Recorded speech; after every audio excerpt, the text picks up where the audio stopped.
What's going on, guys? Good morning. Welcome back to United View. Hope everyone is doing very well, having a good Tuesday morning. Apologies for being a bit late, but this is because this man is right next to me this morning. Marcel rivals Flex and KG with the Flecknology. You know, comes in, couldn't hear him for a little bit. 8:45 call time. It was looking kind of 8:57, 8:58-ish. Marcel, how are you doing? I'm good, thank you. I'm good, thank you. I'm feeling really positive about the new season. Excited about everything to do with Man United, and just the start of. How are you, Owen, man? You know, it's been a busy transfer window.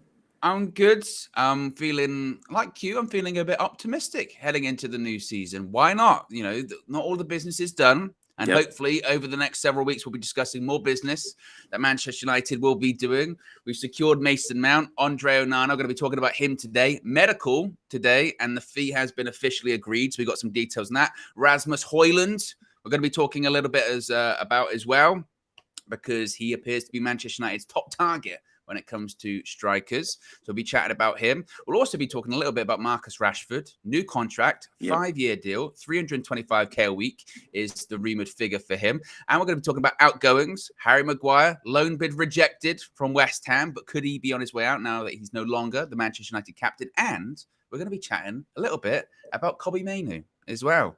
Very impressive display. And apparently he's not going anywhere this summer. He's going to be sticking around. So some very interesting stuff about that. But be sure to smash a like on the like button. Be sure to subscribe, bottom right-hand corner. Already, we've got a super chat in, and we've got some, Marcel, we've got some... accusations. These are not accusations. Oh, no. This is false accusations. Oh, no. Because Avi with the super chat says, Marcel super sleepy. Oh, yeah. I just woke... Yeah, it's not an accusation. It's the facts. I just woke up maybe like 30, 40 minutes ago. I tell you what, Marcel, when did I message you at 20 past 8 or something?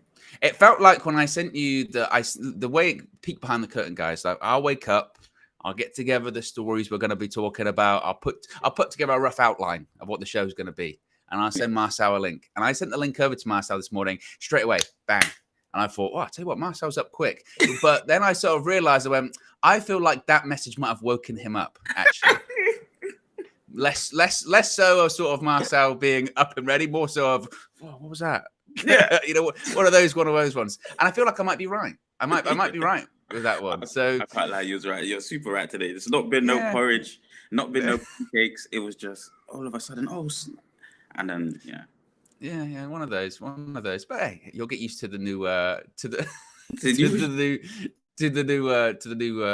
new workload. Let's talk about Rasmus Hojlund. Yes, let's talk about Rasmus Hojlund. Let's talk about transfers, what we're here to talk about. First of all, there's been quite a lot of conversation about how much he's going to be worth. It'd been rumored that it was like 86 million pounds they wanted. United were willing to spend 40 million euros, 60 million euros, 70 million euros. But it's being reported by reports in Italy today that actually Atalanta's real asking price is somewhere between 70 to 60 million euros. But now that this Andre Onana deal is completed, United are firmly focused on Rasmus Hojlund. In fact, Chris Wheeler from the Daily Mail is saying that Manchester United are closing in on a deal for the Atalanta striker, Rasmus Hojlund. Now, it's one of those ones where they're doing a big, like, Man United news update, and he kind of just throws it in at the end, where it's like, they're closing in. What does closing in actually really mean? Yeah. But nevertheless, James Duck from The Telegraph is also saying that Atalanta are thought to have asked previously for 86 million pounds for Rasmus Hojlund. Although there is an acceptance that this is likely a negotiating position, Manchester United manager Erik ten Hag is desperate to ease the goal-scoring burden from Marcus Rashford. And it continues by saying Man United are expected to intensify their pursuit of the Danish striker once they've wrapped up their deal with Andre Onana, which of course is basically closing in the next couple of days. Marcel, what are your thoughts on Rasmus Hojlund? Do you think we'll get him this summer? Are you concerned? Is this another saga, or are you fairly optimistic and confident? Saga, definitely a saga. I think he's one of those signings that, you know, the valuation of the player, you've obviously skipped between euros and pounds. 80 million pounds and then 60 to 70 million euros is different. You know, that's maybe like 50, 60 odd in pounds. So there's going to be a lot of negotiating still to come with this kind of deal. In terms of top priority, you know, I think it's been mentioned before. I don't actually think this should be, in terms of what's next in order, striker shouldn't be number one on the list. I think it still should be to go in for another midfielder. But Rasmus Hojlund as a player, I think is fantastic. I think what he's going to add in terms of his physical profile, the ability that he has, it's still a long way to go in terms of striker prowess and especially in the Premier League, unproven. But very excited if we can manage to get him in the door. But it's going to be a lot of, there's a huge valuation difference there for me. I'm so glad you said that because I've been bringing it up. I don't know if you've noticed in some of the shows recently, I've been bringing it up because I saw you. I saw you on social media. There was a tweet that went out on the United View Twitter account. It was about Amrabat saying that. And to be fair, the price point's quite very in this market, very low for Amrabat, isn't it? It's like 25 million, something like that, maybe 30. He's available and he's a good player.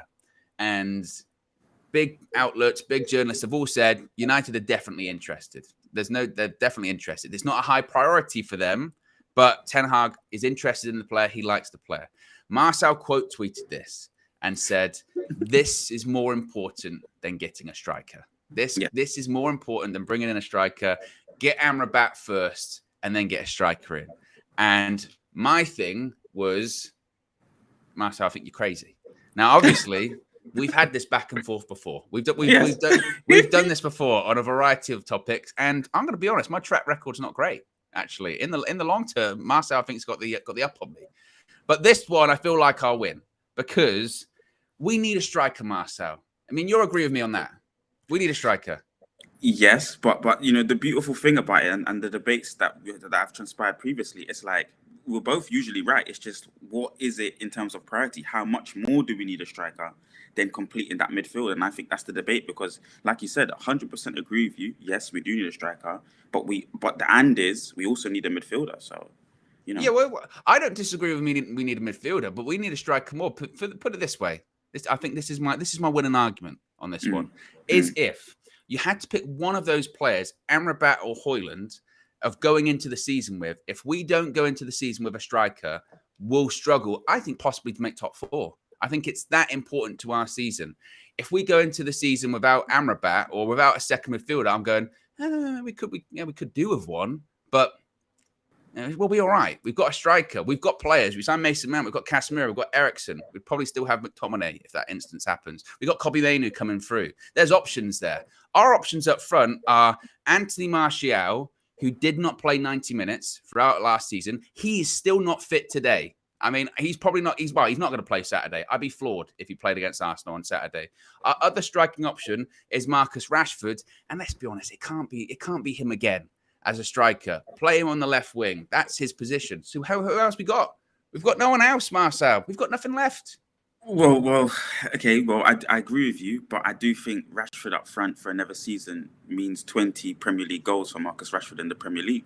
I think that avenue there is very clear in my mind. So having him up front again next season, with that counter-attacking style that we have, with the patterns of play in the final third that we have, I think Rashford's a great choice up front for next season. In terms of priority, because again, I do agree we need another striker. I'm just saying, in terms of priority, I could deal without having another striker before completing that midfield, because we have a complete defense back line. Maybe a one centre back is required, but now because we have the goalkeeper, we have a complete back line. Everyone's really good. There's competition for places. It's very good at home and will develop and get even better away from home. But in terms of the striking ability, we've seen goals be scored, and Rashford is able to take the brunt and carry the team at times. So having him in there for another season and completing the midfield with a specialist six that is Amrabat, I think you've got almost complete, you've got competition for places there. Amrabat, Casemiro, Bruno, Eriksen, Mount. Competition for plus Kobbie, like we're going to come into later. Kobbie's there as well, who's fantastic in that Leeds game. 100% agree with you on that. But I just feel like there's going to be a complete defensive line and a complete midfield line. It means sustaining attacks. It even means a better Sancho. With imagine having a Casemiro and Amrabat and allowing Sancho to express himself, not having to do the defensive duties. I think Rashford up front can do it for another season. But why wouldn't you want to spread that out? I mean, I know, and you're right, because if we get Amrabat in, then you could say, midfield's completed, defense completed, goalkeeper completed. But that's like, I'd rather have two elements partially complete. I mean, again, the midfield's 90% there anyway. You go 90% there. If we don't get a striker, it's on zero. We don't have that option. And you look at the facts, the fundamental facts of last season. Yeah, in terms of the people around us, your Man Cities, your Arsenals, your Newcastles, your Liverpools, or whatever, our defense was pretty much on par with them, pretty much, right? We had one of the better defenses in the league. We won the Golden Glove Award, which means we kept the most clean sheets as a unit. David De Gea did do that, and the defense did do that. What really let us down was goal scoring. In the top half, I think we were like 8th or something like that in terms of goals. And to be honest, a lot of that burden was Marcus Rashford again. And I think we're naive if we think that he's going to do that. Again, we hope he's going to do that. But if he doesn't, if he gets an injury, I don't know, we got to play in the Champions League. There's bigger weight of games this season, more important games. We can't just assume, Rashi will bail us out for another season. We need a striker. We need support. I mean, it said it in the report there. You need to ease the burden on him because that's really what it was. We were at points last season where we were like, for instance, that time where Rashford got dropped because he was late to the meeting and we were playing Wolves away. We were like, well, who's going to score then? Because only Rashford's going to score. He had to come on and score. And rescue. And rescue us. So if we don't get that striker, I really do think we'll be in a spot of bother this season. I really do. Despite all the great signings we've made, despite Onana, despite Mason Mount, we'll be that team again that creates chances and the build-up plays amazing. We'll be like Arsenal in the sort of late 2000s. They play great stuff. That'll be what they'll say about us. They play really good stuff. Yeah, but they can't score. Yeah, but they play good stuff. I don't want to be that. I want to score goals. Agreed. I just think we'll even attack starts from defense, and defending starts from the front. So when you've got a strong defensive line and midfield line, the amount of attacks that we're able to create will be significantly more, even without a prolific forward line. It's just going to be significantly more next season because you've got Onana that can split defenses, split forward lines and midfield lines, opposition's midfield and forward lines. He's just brilliant. So we're going to be able to see a lot more attacking football, which means I think a lot more goals, even with the somewhat inadequate forward players that we have right now in terms of goal scoring specifically. But I just think that, we have to complete that midfield and defensive line first. But again, I would agree with anyone that wanted a striker first. Yes, I can see people in the chat saying David Ornstein has tweeted. He's tweeted the same thing that Laurie Whitwell said earlier on, which we're going to get to in just a second. And it's basically what we already know regarding Andre Onana. But yes, just to wrap up before we get to the super chats and we do move on to that Andre Onana move. Do you expect Rasmus Hojlund to be in a United shirt by the end of the summer? Yes. Definitely. I do as well. I think that, yes, it's going to be annoying because we're going to have these sort of 2 or 3 weeks now back and forth and all that kind of stuff. And that's going to be frustrating. And we are not going to sign Rasmus Hojlund for £86 million. United can't afford to do that. That's not going to happen. Most likely.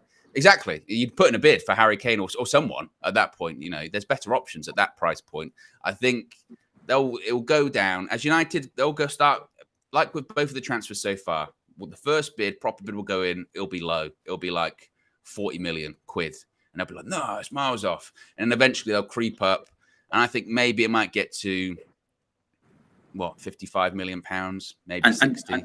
And just on that, Owen, sorry to intercede. So do you think that we've done good business thus far, though? Like the way the board has handled it, I don't feel like it's been the bargain, the selling club's price. It hasn't been, okay, we want Mount for 70 million. Okay, we're going to pay it to you. It's okay, we'll start low, we'll creep up to 55, and we'll give you maybe 60 with a bit of add-on. Like I feel like they've tapered it. So the first two, that's all I'm saying. The first two have been Man United's play. And I think that's, credit to Ten Hag and the teams thus far.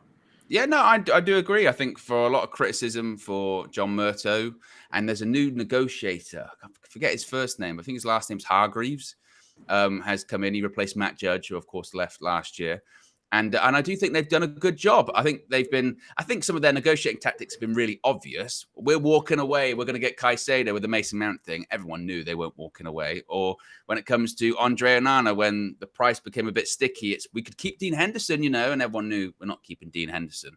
But the point is, Chelsea wanted 75 million for for Mason Mount. We ended up getting him for 55. People say 60. It's not. It's 55. That 5 million in add-ons is a lot to achieve, and we'll be happy to achieve it because it involves winning multiple trophies over a long period of time. The Andre Onana deal, actually, we do have an update on that price in just a second. And again, from what Inter Milan wanted, it's not bad. The sirens, of course. The sirens, of course. You know, you know, I mean, I got to be quick on that mute button. Let's get to the super chats. Get the sirens in the chat, of course. Sirens in the chat. Amanor says, Owen, please, Ajax, be our tier 1 reporter and sack KG. Well, it would be difficult to sack KG whilst he's on the plane to the United States. It would be very, very dramatic. But you never know. I mean, I have yet to have any communication with Flex and KG and Josh this morning, so just who knows what's going on with their travels. But safe travels, of course. And as I mentioned, they're going to kill it in the United States. It's going to be awesome. Amina also says, Warsal has been hailing too much gas from balloons. Well, that's a pretty heavy accusation this early on in the morning. Everyone's got opinions. Lil Yo-Yo says, Marcel, man, how about Kane or Amrabat? Wow. Okay, but then Harry Kane. But it's very different. It's difficult, man. It's difficult. We're not going. Oh, you never know, Harry Kane. You never know. My thing is with him. Yeah, at this point, if Bayern Munich makes some headway with him and they get a bid accepted, I think United have got to go for it. United have got to go for it and put pressure on. But I still don't think he's going to go this summer.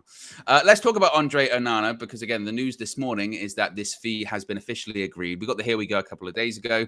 But Laurie Whitwell broke an exclusive from The Athletic, saying that Manchester United have agreed a final fee with Inter Milan for Andre Onana. The price is 51 million euros plus 4 million euros in add-ons. Talks between the clubs were completed last night. If you're wondering how much that is in pounds, it's 43.9 million pounds, plus, as I mentioned, that 4 million euros in add-ons, which is what, like 2 million, just under 2 million, something like that. 43.9 million pounds for Andre Onana. Again, it's not bad going. It's also been reported that by Matteo Moretto in Italy that Onana will travel to Manchester today. It is expected that he could have his medical again today, tomorrow. It doesn't even actually have to be in Manchester, they were saying, as they work on his visa to get him into the United States. And now it's just a race against time to see if he's going to be available for that first pre-season friendly on tour against Arsenal at the weekend. But let's go back to that price point, actually, Marcel. 43.9 million pounds plus add-ons. We don't know what the add-ons are, but for a goalkeeper that played in the Champions League final, he had, I think it's like 4 years left in his contract, something like that, because he signed on a free transfer for them last season. Again, that's not bad going. I'm smiling.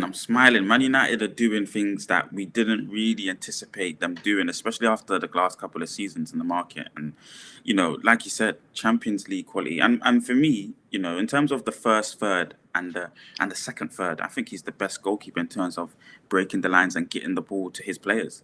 Obviously, I think Edison's better over the furthest range, you know, really punting the ball all the way into the forward line. But in terms of short passing and medium range passing, it's Onana, the best in the world at it for me that I'm seeing in terms of goalkeeper. Maybe not from the hands. I think Diogo Costa's got that, but he's just brilliant. And to get him for 43.9, I think is a steal, absolute steal. And you saw it. Man City, the best defensive team, or maybe the best team in the world currently, for momentarily, I would say. You know, right now they were scared of him, and they were scared of that press. And not the press, that distribution, and they had to reduce their press, and to have a goalkeeper that can put that much fear into the opposition, gaining you 5 and 10 yards up the pitch, it just starts you on a better platform, and that's always what we wanted from Man United. This kind of deal here changes a generation of young goalkeepers, what it means to be a Manchester United goalkeeper, what the creme de la creme is, what you need to have in your locker. It just changes the way that the goalkeeping generation of goalkeeping would be for our club. So it's a brilliant news for me. I think Marcel. I mean, I don't think we've realised how excited Marcel's going to be this upcoming season. Because I've been humble. I feel like I've been humble. I haven't really screamed or shouted about anything great. Watch when I start praising him, because I used to praise De Gea. Well, my point was that you used to watch warm-ups of Martin Dubravka legitimately say, this guy should play. Yeah, yes. This guy should play. So the first time you're at Old Trafford and you see Andre Onana spraying the ball around a little bit, you're gonna. I don't know I can't even picture what Marcel's going to be like. I don't know what he's going to say. But it is, to your point, with Onana, it is totally transformative of how we're going to play. And I don't even think us United fans have really sort of comprehended actually how different that's going to be. I mean, to your point, we've had over a decade of the same goalkeeper, for better or worse, plays a certain way, tried at points to do what Ten Hag wanted in terms of distribution last season, couldn't do it. But there are going to still be those moments where Onana's going to take risks and we're going to be like, oh my God. And then there are going to be those moments where, he's spraying balls over and we're like, wow, this is incredible. I can't believe this. So it's going to be an adjustment for everyone, including the players as well. The players in front of him, they've got to get used to that. They've got to realize that in those situations where before, because you play football, Marcel, as well. Sometimes when you're looking around, who am I going to pass it to? And the only person available is sort of the shit player. You go, I'm not going to pass it to them. The ball's going to be given away, right? Or in the case of like David De Gea last season, there might have been a defender where they go, do I give it back to him here? I should put it out for a throw-in. That's not the case anymore, And also as well, there'll be times when they go, I didn't expect the ball to receive the ball here. The goalkeeper's going to find me out. It's going to be totally different with how we play. Yep, exactly. But what I would say, Owen, is for some of us, or definitely for myself, I'm not surprised. I know this is going to be a complete revolution and evolution of the style of football. We're now fully embarked on total football. Because for me, like I'm saying, attack starts from the back. So if we haven't changed our goalkeeper for 10 years, our style of football, the way we try to start our build-ups, the way we try to start our counterattacks, has been relatively the same. Slow, lumbered, can't come off the line, can't protect areas higher up the pitch and spaces higher up the pitch. So our style of counterattack, our style of transition, especially from the very start of where attacks are, for me, in my mind, the back, the defensive line, it's not been good enough. Now it's about to completely change. So I won't be surprised of the changes. I know that with the change comes an element of risks and an element of mistakes. That's what happens for any team that are trying to reach the top level. But, for me, this should have been done earlier. I mean, Pep done it with Joe Hart. Klopp's done it with whoever was in goal at that time. Karius. So this was a natural progression for me in my mind, but the most important one, because now the attacks are going to be embarking correctly from we're not going to recycling of possession, something that Old Trafford's not very used to. Seeing the ball getting passed back to the goalkeeper all the time. Well, now he's going to be 5 and 10 yards higher up the pitch in the defensive mid position, in the centre back areas, receiving the ball there comfortably, but distributing it well. It's going to be beautiful to watch for us, and it's going to be total football. And there's going to be points where we talk about 10 outfield players. When United are on the attack now, there's legitimately going to be 11. There will be points when it's 11 outfield players. He'll be that high up. And again, I'm really, really curious. I don't think we've had anything really like this. I know people try and do the Barthez comparison, and some people were saying to me the other day, "Oh, Owen, clearly you didn't watch Barthez play." I did. I was alive at the time. I mean, I'm flattered. I'm flattered that you think I'm that young, but I watched Barthez at the time, and I remember Fabian Barthez, because my point the other day is I said Barthez's distribution was not all that, and they're like, "You don't know what you're talking about." When he was at United, it was a problem. Several times he went to kick the ball and it was flat. He cost us goals by doing that. And also as well, Barthez is so eccentric. He's the same player that didn't play to the whistle against West Ham at Old Trafford. I think it's FA Cup. Hand up in the air like that. He's just going, and they score. Barthez was eccentric in the sense of lots of mistakes. We're not about a goalkeeper, but we also got him at the tail end of his career. He had success with France at the World Cup and that kind of stuff. But I don't see, the only comparison I see really with Andre Onana and Barthez is maybe they're a bit eccentric, but I don't really see that comparison. Fabrizio Romano has also just tweeted in the last couple of minutes, Marcel, saying that Manchester United expect Andre Onana to travel to the UK by tonight. Medical and contract signing between Wednesday and Thursday. Planned to be confirmed later. More to follow. Onana left the Inter training ground 30 minutes ago after saying goodbye. So possibly we might have some form of announcement, maybe, coming later today from Manchester United. Again, I'm not sure what that announcement could be. Sometimes United can do it in two parts. So they can do it in two parts where they say an agreement's been done. In principle, we've got to do medicals, visas, blah, blah, blah. And then there's an actual signing thing. But given the proximity of everything involved here, they might want to get it done as soon as possible. But that is the latest when it comes to Andre Onana, is that we should be getting confirmation today or tomorrow. And I guess the hope is that he's going to be out with the squad this coming Saturday. And maybe, just maybe, Marcel will have his debut against Arsenal in New York City in the Big Apple. Yeah. We got them on. We've got them fourth game of the season as well in the Premier League. Is it? We do. Our first two away games are both in North London. They're both Spurs and Arsenal away from home, which is it's tough given our record last season. Our results away from home in North London last season weren't too great, but it could be something different. Imagine, Marcel. Imagine like those first two away games we won. Like people would be looking at us a bit different, wouldn't they? We're going to win them. The first two, we're going to win them, man. In North London, red. North London is red. North London, and it's the right kind of red as well, the proper red.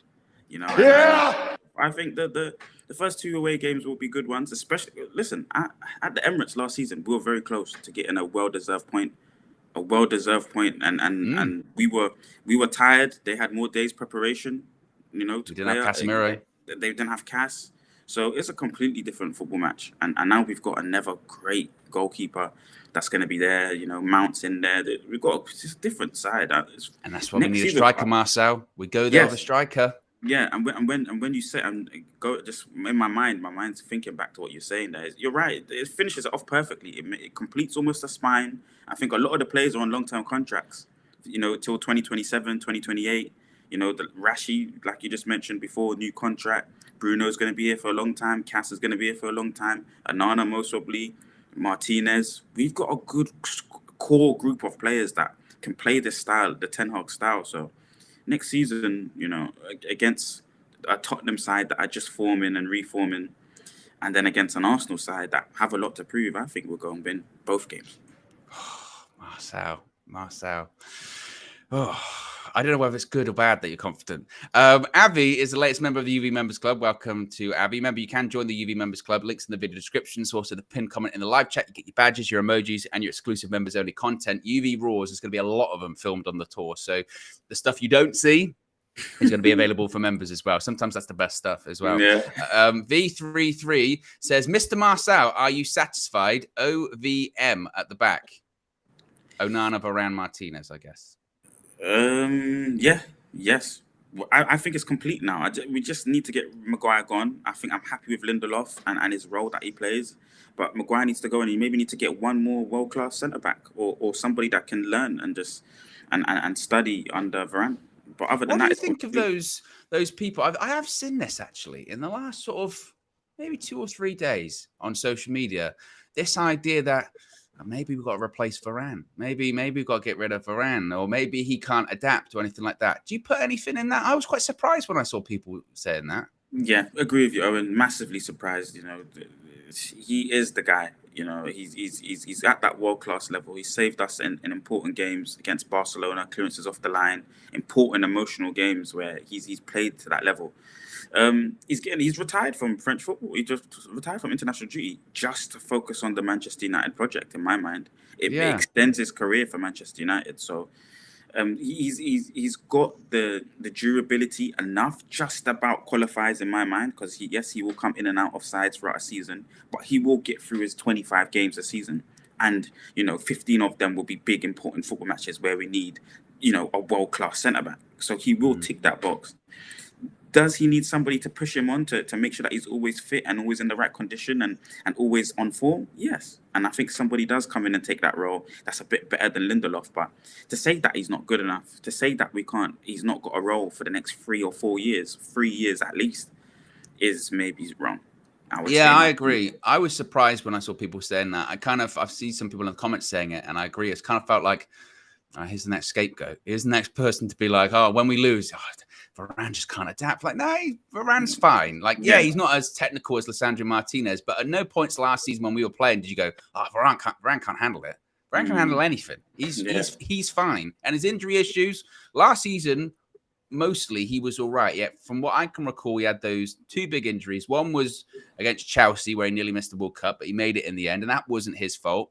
The other one was the one he picked up against Sevilla, and by all accounts, that was building. And if anything, it was probably more just like we shouldn't have really risked him for that game. We took a risk and he got hurt. Actually, Varane's injury record was all right last season. So, yeah, I don't really buy too much into that one.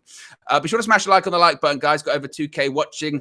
Still got less than 300 likes. Get up to 500. 500. We can get it up to 500. Although I won't be too harsh on it because, again, I got screamed at the other day by someone in the comments, Marcel. How dare you ask? How dare you ask me? How dare you ask me to click the like button? It's my choice. It's my choice if I click the like button, not yours. I wait till the end of the video to decide if I press the like button. I went, all right. I wasn't holding a weapon. I wasn't going, the like button. It should be something that happens either at the midpoint after you've liked how much you've done, you know, for the first segment, or it should be just straight away as soon as you come in. Yeah, just whatever. You know what I mean? It's all right. You know, if you don't want to do it, you don't want to do it. Just a reminder. That's fine. No problem. Marcus Rashford. We spoke a little bit about Marcus Rashford, but just a bit of an update on this. Chris Wheeler from the Daily Mail has said that Marcus Rashford's new Manchester United contract is worth over £78 million over 5 seasons, with the player set to earn over 300k a week. It has been reported by the Times that it's actually £325,000 a week. He will sign the contract this week. Again, a bit like Onana, there is an expectation that we could get an announcement at any point, really, about Marcus Rashford signing the new deal. What did you make of 325k a week? Because I think there's sort of 2 schools of thought to this. One is there's the people that don't like Rashford and he's not good enough. He's not consistent enough. He had one good season and it wasn't even a good season. It was a purple patch, blah, blah, blah.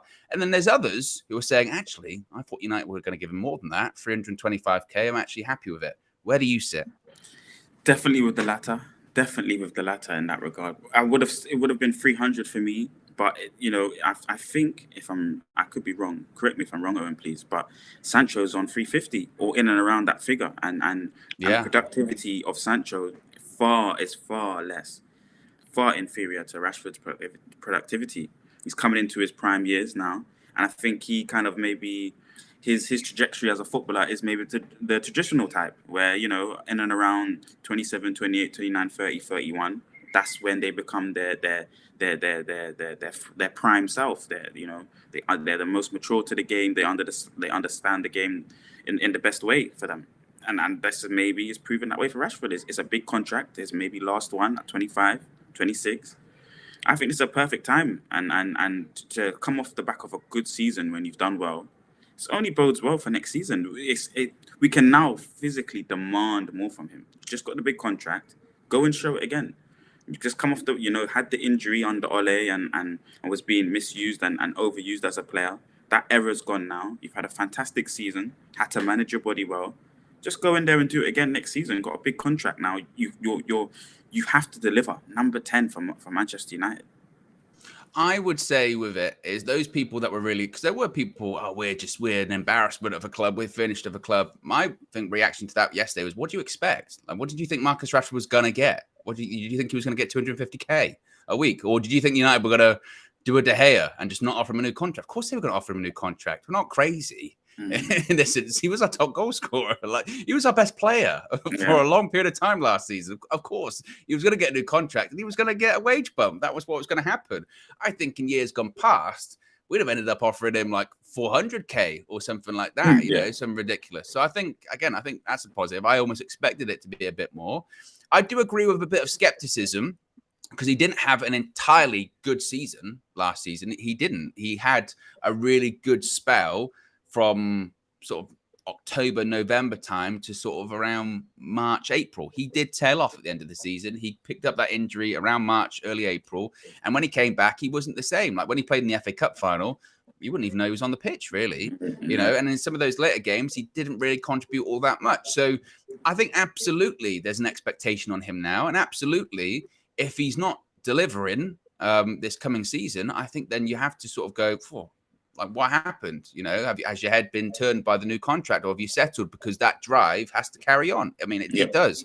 The next stage for him is to have another season like he had last season and keep going at that consistent level. Anyone can have a good purple patch. Anyone can score goals for a few months in a period of time, because lots of people have done it. Lots of average players in the Premier League have done that. The best players do it every single season, again and again and again and again. And there's always skepticism involved in it. Remember when Harry Kane had his first good season in the Premier League? Yeah, one season wonder. He's done it for a decade. Remember when Mo Salah came in at Liverpool, had a good first season? They went, yeah, but he's still that player that was at Chelsea and flopped. Does it every season. Those big players in the Premier League, they'll still say about Haaland this season. Yeah, he's not going to do the same as he did last season. We'll have to wait and see. He's still going to have a very good season. The top players just continuously prove people wrong. The top players continuously do it.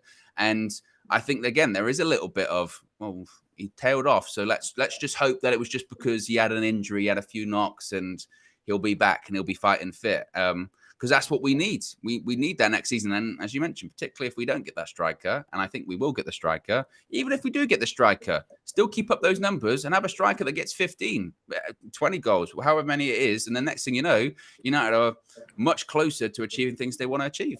Yeah, I agree with you. I just think now, because he's coming into his prime, I think this is going to be the best version of Rashford, especially under Ten Hag now. You know, already in his first season, able to contribute in the way that he did. And I just think Marcus Rashford at Old Trafford, it just means goals. You know, just the whole of next season, how wonderful it was for him to play in front of the Old Trafford crowd in the way that he was doing. Very single-minded and single purpose. And like you said, it was a short period of time, or there was a time frame. It wasn't as consistent or spread out throughout the whole season. But I think Rashford will do it, man. I think there's no doubt in my mind that he will go on to be a great Manchester United player. And also, this is what we're talking about, the striker thing. If we had a striker that was a number 9 that was playing every single week, every single game near enough, scoring 15 goals, 20 goals, I think it would have almost... It might have even made Rashford's season more impressive last season. Because in a side that the striker's the focal point, the striker's scoring goals, he would still score... Like however many goals he scored last season. Was it over 30 in all comps, something like that? Yeah. So the point is that he needs that support, because I think that sometimes, you know, if you've got the entire burden of the team on you from a goal scoring point of view, that's pressure. And obviously big players can handle that pressure, but that isn't Rashford's primary function, really, is it? You know, yeah, he's meant to score goals, but he's not. Marcus Rashford, I think, in that side isn't meant to be the top goal scorer. That's meant to be the role of the striker. So again, if he continues to put up those numbers, it's really, really impressive. United Red, I see in the chat, says Qatar news ? Well, eyeball emoji, Qatar flag emoji, sand timer emoji, all of the emojis on there. I've seen people doing them again. Still, like, this is just in the vacuum of silence. People put stuff out there. I saw one, Sheikh Jassim's cars in Monaco, and there's a number plate, and it said MUFC 92, and everyone's like, oh. It must be him. His car was red as well. That was good. I enjoyed that one. I've also enjoyed, you know, the Wall Street insiders and all that kind of stuff. There is no news until there is any, you know, the credible outlets and all that kind of stuff. What can you do? What can you do? I saw the guys, big up to them on Stretford Paddock, had the chief football report from the Athletic on there, I think, the other day. And he was saying that, you know, there's a possibility that the Glazers might have even changed their mind or anything like that. I don't know. But basically, again, nobody knows. That's the latest about the Qatar thing. Nobody knows. And it was meant to be done by Easter, Marcel. Remember that? Yeah, but what's your feeling on it? What's your feeling on it? Because I don't have feelings anymore on it. I'm numb. I'm numb to this. Do you realize how many hours I've spoken about like this takeover thing? And how many times, and this is the crazy thing, how many times there have been those like, it's happening. It's going to happen. I mean, we say it as a running joke. KG said Thursday. Do you know how many Thursdays ago that was at this point? I think it must be at least like 6, maybe. Or there was the one that was, wait to midnight. We're going to get news at midnight, Marcel. What kind of fairy tale are we living in? Midnight came and went. There's going to be an announcement from Rain in the next few hours, by the way. Yeah, about that announcement. Just you know. So do you think it's going to be longer than 6 months? Like the whole summer window could go by and nothing. I don't know how long it's going to be. I don't think the Glazers know how long it's going to be. Again, the last thing that anyone like proper was saying was that when we spoke to David Hellier from Bloomberg was that, you know, the Jim Ratcliffe bid It's still there. It still exists. He's been told that he's still in the process, but effectively his bid is dead because as of the way it is structured, the minority shareholders would put a block on it, would tie things up in litigation, and the independent board of directors would never recommend that bid. Therefore, the only bid left on the table is Qatar bid. The only issue with the Qatar bid is it's still really nowhere near to what the Glazers are looking for. So you've got an impasse. And then throughout all of this, you've got the Glazers looking around going, Man United might be on the up a little bit. There's media rights negotiations with the Premier League ongoing. There could be this huge rise in revenue for Premier League clubs too. In addition to that, we might be on the precipice of, these big Premier League clubs being worth 2, 3, 4 times, maybe 10 times how much they're worth right now. They want 6 billion in a couple of years' time. They might be worth 8 or 9. If we want 8 or 9 billion, that would be incredible.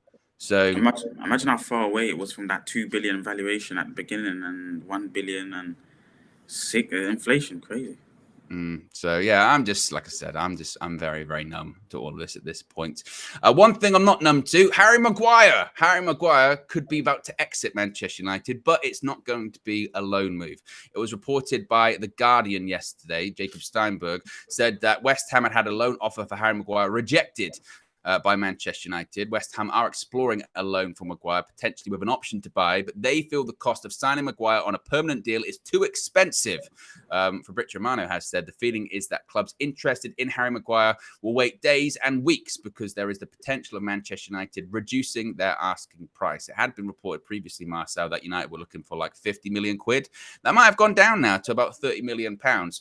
What do you make of the whole Maguire situation over the last few days? Stripped of the captaincy, now assessing his options, ruthlessness from Erik ten Hag. What were your thoughts on the whole thing?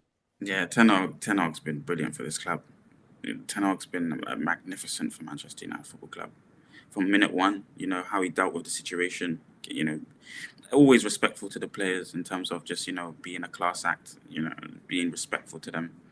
He wasn't, never was really disrespectful to Maguire in the media, kept him as captain throughout the season, clearly stated he's the captain for the season. He's the recognised captain, and then the new season, it's opportunity to pick a new captain, and he's done that. So I was always saying it from last year or the year before that Bruno should have been captain of the club, and I got scrutiny from everyone back then. But I'm happy. Another win for Warsaw. Warsaw's in the chat. I'm just happy that everyone's coming around to see that, in terms of the leadership quality. It will be interesting to see who vice captain is. I remember you guys were speaking on that before, and there was a poll in the chat, and Casemiro was the selected guy for that, and I could agree with that. Maybe Licha is in that question as well, and maybe even Luke Shaw. I'm really liking how he's handling things in the media. Not the most, not someone that would automatically strike as the leader type, but how, speaking in the media I think is important, and Bruno's a master of that as well. So, happy for Bruno. As for Maguire, I don't know. The Ed Woodwardness. That's what, I was talking about before. Sancho's wages, 350k, just screams banker. Banker, Ed Woodwardness. Maguire rhymes with it. Yeah. and then also with Maguire, the wages, just the fact that we paid 80 million or 50, how much of it was cash up front, all these kind of things, the way the deal was structured, it's just been horrible. So just glad that, if we can get him gone for 20, even 20, 25, it's just about getting that wage. And how much would the other club want to pay? 80%, 70% of the wage? That would be also interesting to know how much of it that they'll be expected to pay once you lower the price. Would they have to then would they pay more because the price is lower, or would they? Very interesting. Well, this is part of the problem with Harry Maguire, isn't it? Is because his wage, he's on 200k a week, something like that. And rightfully so, a West Ham does look at that and go, well, we can't do that. He'd be the highest paid player at the club. Like, if we're going to pick Harry Maguire up. I mean, most Premier League clubs now can go to about 100k a week. Most, not everyone, but most. I mean, you had Nottingham Forest come in last season, and they were giving people like 100k a week contracts. Jesse Lingard, they picked up Henson's contract. They did all of his wages, which is about 100k. So most Premier League clubs can pick that up, particularly a club like West Ham. They're financially in pretty firm footing, so they could if they wanted to, hypothetically. But 200k, that's just way too much for them. The only issue we have, Marcel, is that we can't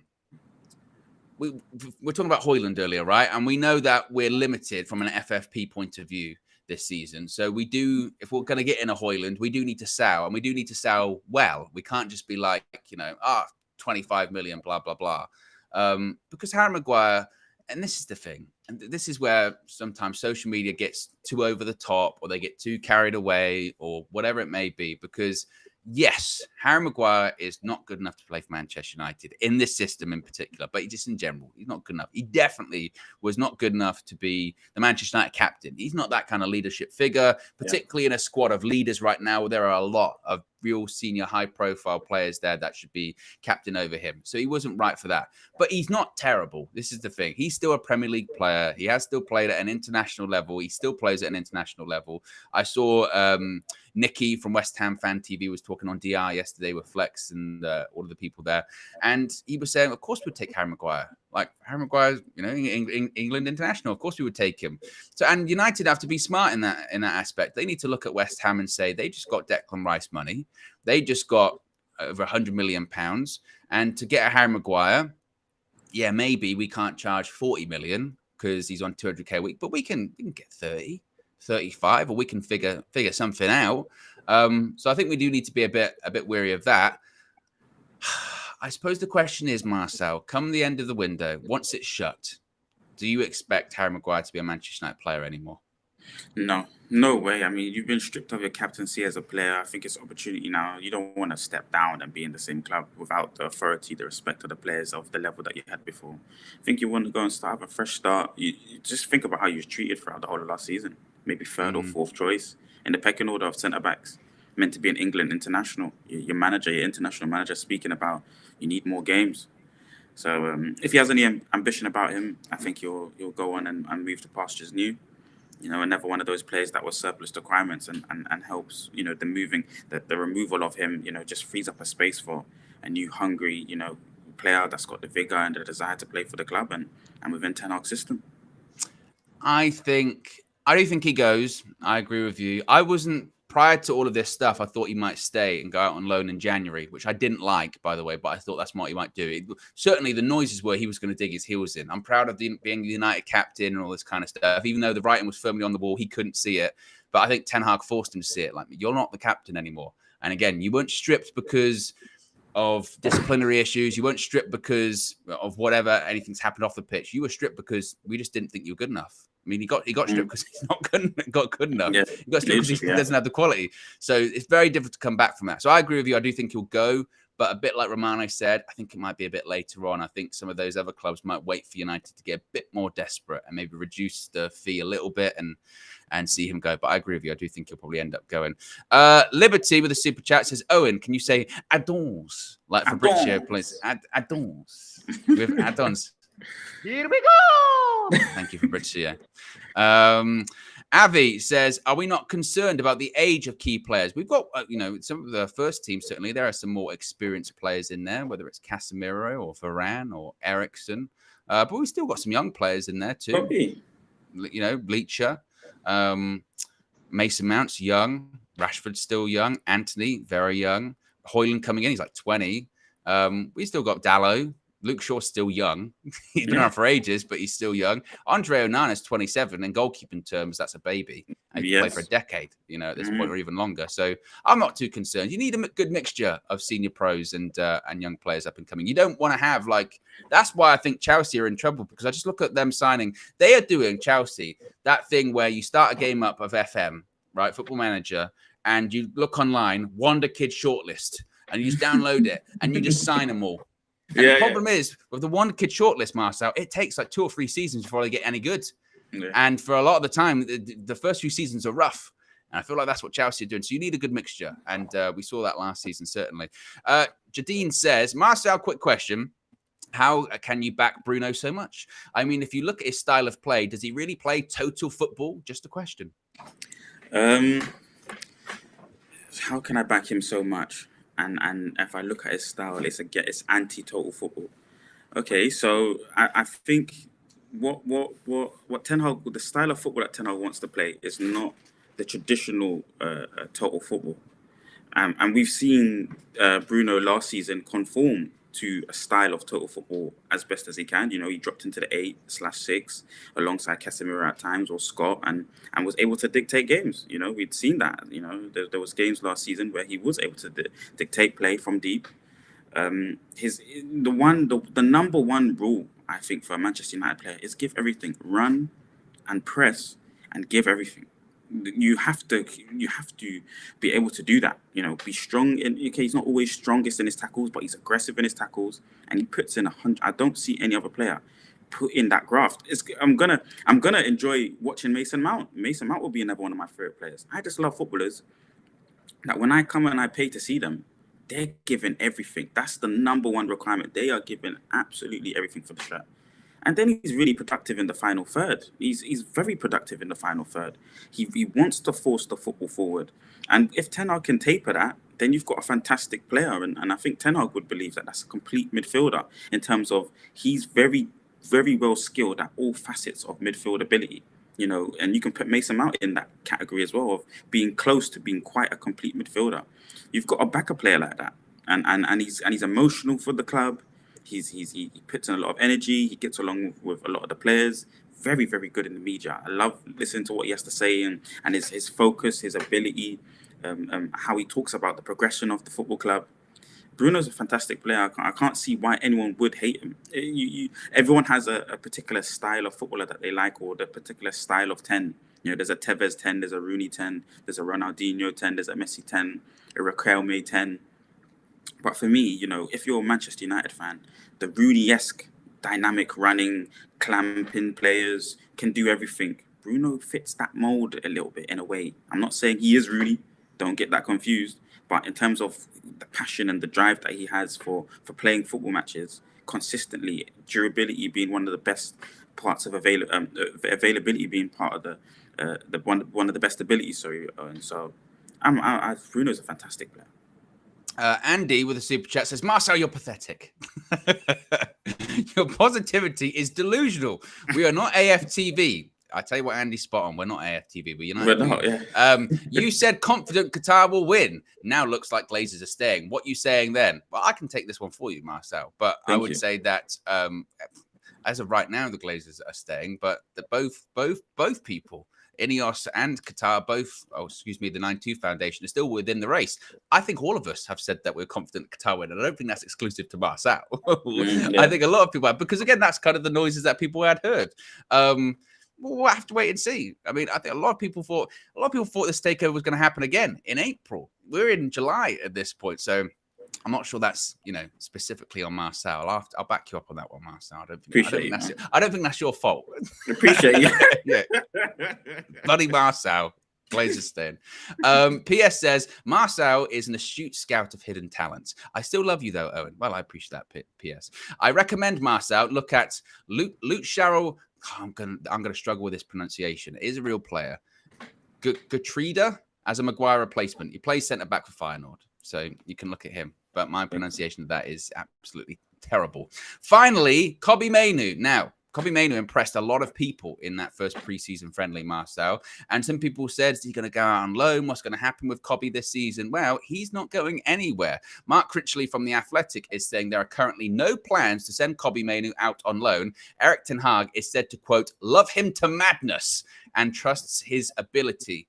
How impressed were you with his performance? I mean, I know it's only preseason, it's the first one, but he's young. I think he's 18 and didn't look out of place. Do you think there's a future for him this season at United? Wow. So I'm going to do my natural optimistic positive self that people don't like, obviously, Owen, but I'm going to say fantastic player. I'm really excited. But I started off last season with the same zest for Zidane, Iqbal and Savage, thinking that they would make the breakthrough. And Kobbie did play last season and was brilliant against Reading at home. And he's solid. He's a brick. Really, really strong, you know, aggressive ball carrier. He's got so much to his game at such a young age that just needs to be worked on, really. And who better to learn from? Casemiro. If you get Amrabat in as well, such an intelligent footballer, such a really good, confident ball carrier, and learn under Ten Hag. You know, Amrabat was a player under Ten Hag years ago. So I think Kobbie's got the best kind of. He'll be under the best apprenticeship at Manchester United. Ten Hag himself was a defensive midfielder. Ten Hag himself was a defensive midfield player. And so for Kobbie to get that kind of education, I think is massive. And you know, that game against Leeds, he looked like, you know, Pogba-esque, you know, a Moussa Dembele for Spurs, kind of just so aggressive on the ball. You can't really push him off the ball. You can't really take the ball off him. So his trajectory and his potential is extremely high, and that's just exciting to see. Another one, and that's part of completing the midfield. A young, hungry footballer that's amongst all the really good, modern, classic pros. And you know, Mount, Bruno, these are good pros. You know, Casemiro, good pro. Even Ericsson, these are good players to be learning off that midfield craft. So fantastic. I mean, I'm excited by his talent. I mean, you always have to be somewhat reluctant, don't you, to really... You can go overboard with bigging up players and saying they're going to be this, they're going to be that. He played well against Leeds. He wasn't perfect. I mean, at one point he had a heavy touch and Leeds nearly scored from it on the counter-attack. It was actually Hannibal came back and made a slide tackle that actually really good, saved him. Really good. And look, again, we'll have to wait and see. But I think the fact that Ten Hag and those at United are saying, no, we don't want to send them out on loan this season, that's pretty significant. And football at that age, it's all about timing and it's all about opportunity. I don't think anyone expected Alejandro Garnacho to have the season he had last season. I think there probably hopes he was going to sort of break through, but I don't think anyone thought he was going to do what he did last season. And come this time next year, we might be talking about Kobbie Mainoo in a completely different light. I mean, I think it's significant too. After we won the Carabao Cup, there was that shot, wasn't there, of Ten Hag with his arm round Kobbie Mainoo, sort of pointing at the crowd, going, you know, this is what you want, more of this. This is what it means to be a United player, and it's very clear that he really rates the player, and he's got so much experience, Ten Hag, of bringing people through at Ajax. It's part of the philosophy, and I mentioned after that first preseason friendly last week that you look at. It was obviously, I think it was an indication of how he's not only transformed United, the first team, but also the younger teams too. Because I remember just a few months after his arrival at United, there was reports that he had really overhauled how this club operates, that trajectory into the first team. Because from his point of view, this is how it's done where I come from, Ajax. You know, yes, I control the men's first team, but also I oversee the under 23s. Like, yes, I oversee the under 18s. Yes, I oversee the academy team. I have to be kept abreast of what's going on. I have to know everything. So Alex Ferguson style, I have to know everything. So I'm sure even in those times where Kobbie Mainoo hasn't been involved in the first team over the last 12 months, he's seen him play. He knows him. I'm sure he's had conversations with him. And last year when he was 17 or whatever he was, and he was being involved in first team squads, not being brought on, but just you can be involved, you can be put on the bench just to know what this process is like. That happens at United for a very small percentage of players. So Ten Hag clearly really rates him. Again, how much he's going to play this season, I don't know. It might be a case of it might be more Carabao Cup games for him this season. It might be FA Cup games for him this season. But he is at that age where 18, that if he breaks through, he breaks through. You know, he could just be, again, a completely different player. And we might be talking about him in a completely different light in, I say 12 months' time, maybe 6 months' time. You never know. What happens if he has a good preseason tour? Suddenly you're not even talking about Amrabat or anything like that. You're going, oh, play Kobbie. So the future's very bright for him, Marcel.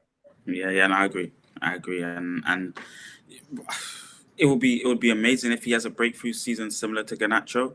But, you know, that crop of players there, Garnacho, I think Ahmad, you know, Kobbie, there's three players there that can end up being, you know, top pros in the future for our club, and, you know, bringing through that kind of talent.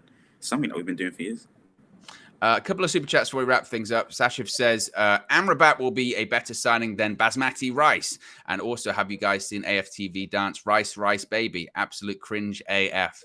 Well, I don't know what was worse. As I've said before, with the video, my favorite thing was the social post with Cecil's lyrics over the top, which I don't think were meant to be in that, which makes it even better for me, even funnier.